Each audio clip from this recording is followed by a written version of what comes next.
Hi! So I promised you guys an expectations versus reality video on becoming a new mom, becoming a parent.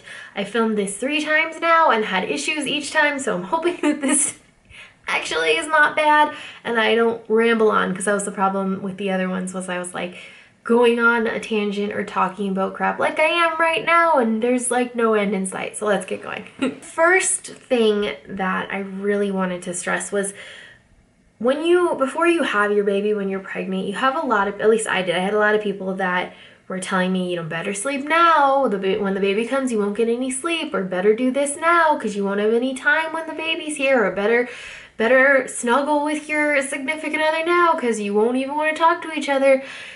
And it bugged me a lot because I don't think people necessarily meant to, but there was just so much negativity, and it was like, the way that it comes off is like, oh, well, your life's pretty much over once that baby comes out of your vagina. It's like, wow, good thing I'm doing this. Thank you for making me feel great about my, what's happening in my life.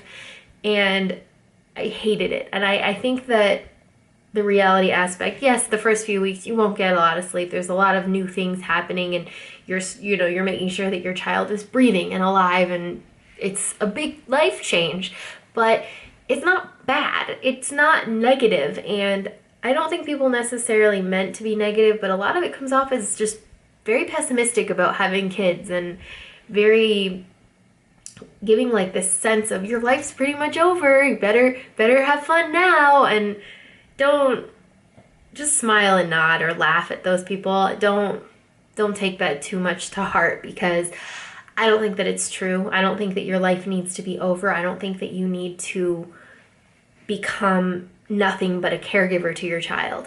Now, I say that, and yes, you are taking care of your child. Yes, your life revolves around your child, but we still do a lot of things that we did before. We still, watch movies. We still go out. We still have time to ourselves.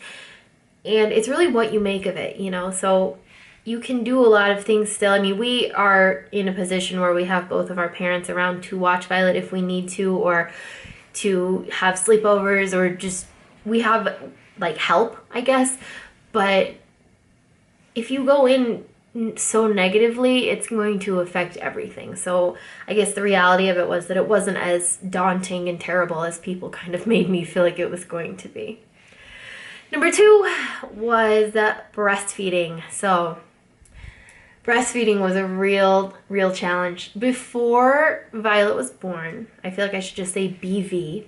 BV, I had every plans, intents, and purposes to breastfeed. I took classes, I looked up all the stuff, I got myself a breast pump.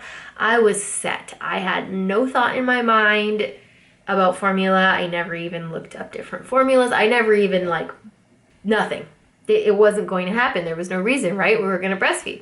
I remember somebody commenting on one of my first videos when I was talking about this, and they said something like, well, the baby doesn't know how to breastfeed either. And it's like, nobody told me that. I thought that this was supposed to be second nature. I really did. I thought that it was, it was supposed to hurt. I got that. But I thought, because they talk about how the babies will swallow amniotic fluid when they're in the womb and they suck on their thumbs, I kind of thought that they sort of knew how to do it, and it wasn't that way at all. I had a ton of different lactation consultants. I had nurses. I had tried so many things. We couldn't get it down. She just would scream bloody murder, and it was like I was stabbing her. It was just these screams, these terrible screams.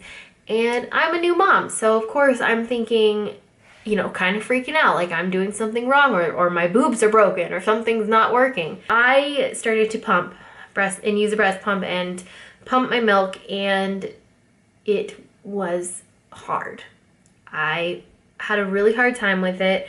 It really sucked, and I ended up having to supplement, and I remember feeling so guilty because there's this huge,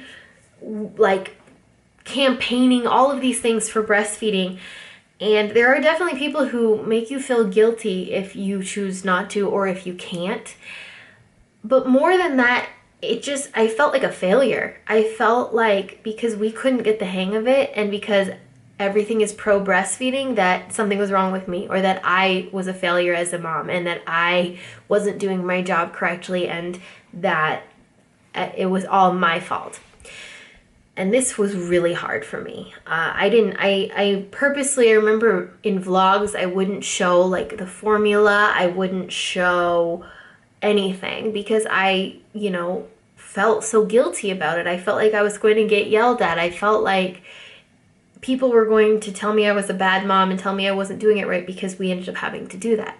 We switched from breastfeeding or breast pump milk to formula a lot earlier than they recommend, and it came down to me going to my doctor because I was really not happy. I was not in a good place mentally, and she was a very kind of crunchy, so to speak. She's very natural and very natural with things, and she said, I told her that we couldn't get breastfeeding down and that I was using the breast pump and that I hated it and that it just was awful. And she said, formula is not the worst thing in the world. She said breastfeeding is important and it's important to try, but it's not the end of the world if you need to use formula. And her telling me that really made a huge difference. Now, it's my own fault because I really didn't talk to anybody about it other than, my doctor. And it was kind of just, I was thrown into this new thing with having a baby and I was thinking it was going to be one way and it was a completely different way. And I think Violet and I successfully breastfed maybe twice total. And I just hated how much of a failure I felt like. And there were definitely some of you guys I remember saying that if you can't get it and you have to formula feed, it's okay and that there's, support. And I really appreciate that. But overall, I just really felt like I was a failure. And talking to my doctor helped a lot. And then I ended up getting medication for my postpartum, which also helped. But I wanted to talk about this because I remember feeling ashamed about it for a long time. But I think it's important that your baby needs to be fed. Bottom line, your baby needs to be fed. If it's breast milk, great. If you could breastfeed, awesome. And I envy you. If you can't, you deal with it. It's important as a mom to be there and to feel good and to be okay with your decisions. And it took me a while to come to that realization, but it was really important. And so I've been this is the reason I wanted to do this video, because I wanted to talk about that and just to tell you guys that if you're in that predicament where breastfeeding is really hard for you and it's making you go crazy or you can't get the hang of it or anything like that, it's okay to supplement because it shouldn't be something that drives you crazy and that makes you just feel guilty and ashamed. If you can breastfeed and you get that bond from doing it, that's amazing, and I totally envy you, and that's amazing. I can't say that enough, but you can't beat yourself up like I did because things don't go the way that you plan, because it makes things so much worse. So much worse. The third thing I want to talk about is connecting with your child, an emotional bond, and when that happens. Some people, the second they get pregnant, they feel an attachment to their baby and they have an emotional connection. They feel a bond. When they start kicking, they can call their baby their name that they're going to name them. They can do all these things. I couldn't do it. I couldn't call Violet until she was born. And even after she was born, it was still a little weird. I liked feeling her move and stuff when I was pregnant, but I didn't feel like this is a baby, I guess. Well, I knew it was a baby, but does that make sense? I don't know. It didn't really happen. I think when she was a month old, I was feeding her at 6 a.m. I was exhausted. And she finishes and she looks up at me and just this giant smile. It was the first time I had seen her really smile. It wasn't like a smirk. It was like a giant, gummy, beautiful smile. And, I'm rocking her and the sun's through the window. And it was just, I'm half awake. So it's got that blurry edges, like it's a dream. And I remember thinking, I don't know if this is real or not. But the image is so ingrained in my head that I know it was real.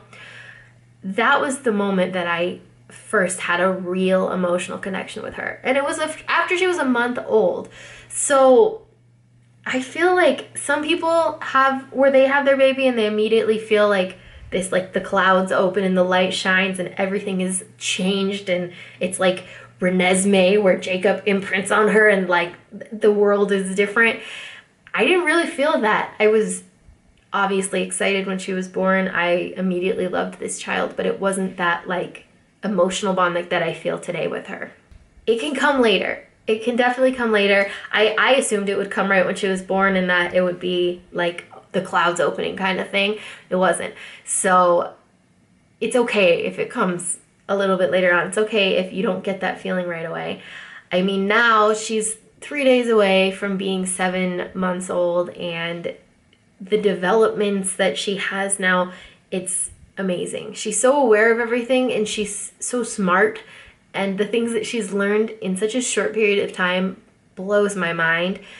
And it's just crazy now. Like, there are times where I put her to bed, and then I go to bed, maybe she goes to bed like at 8:30, 9 o'clock.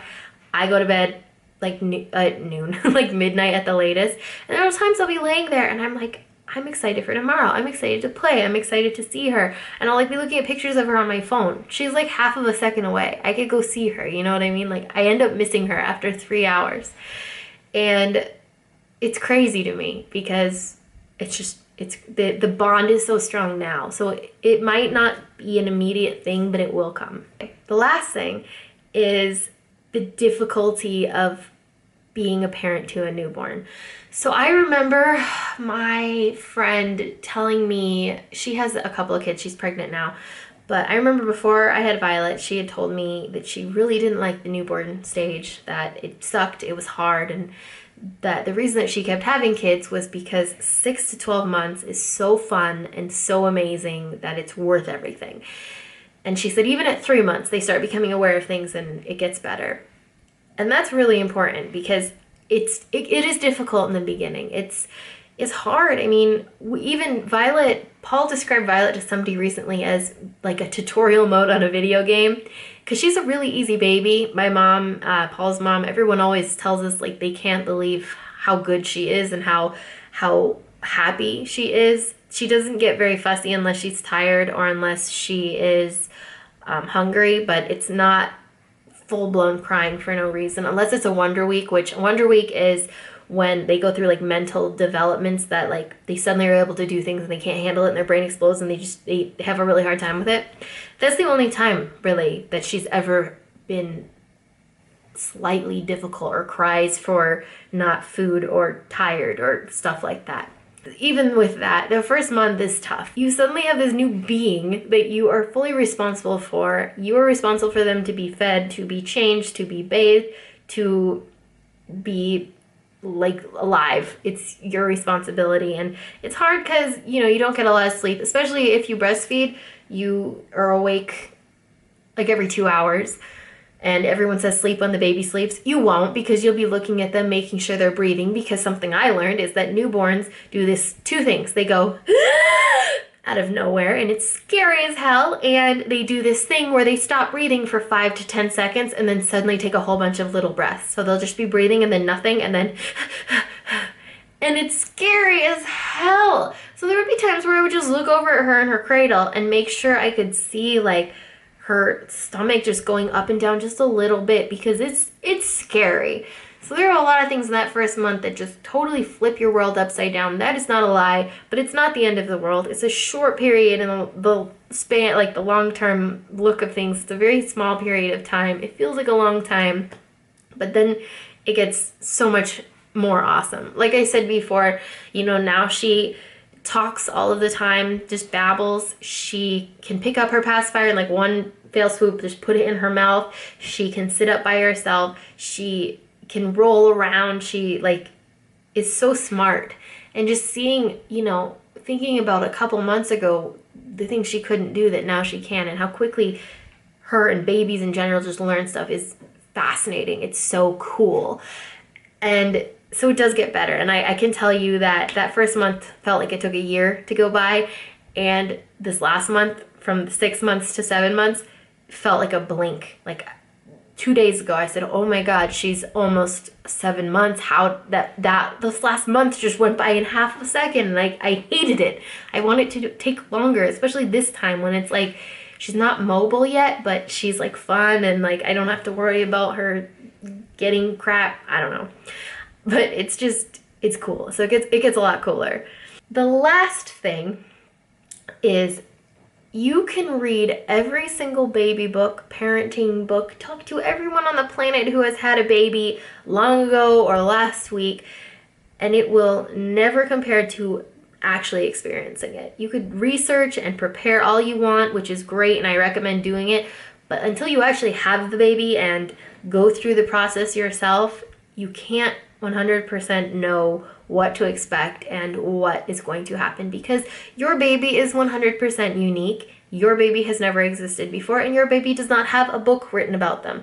Those books are like guidelines, and they can be right or they can be completely wrong, because your baby is 100% unique and original. I just wanted to stress that because I felt that a lot, where I felt like people are giving me advice or people are saying this and that, or how it was when they had a baby, and it's not the same, because it can help and it's nice to hear things, but you can only parent your baby. You only know what's best for your baby, and that's like the bottom line of everything.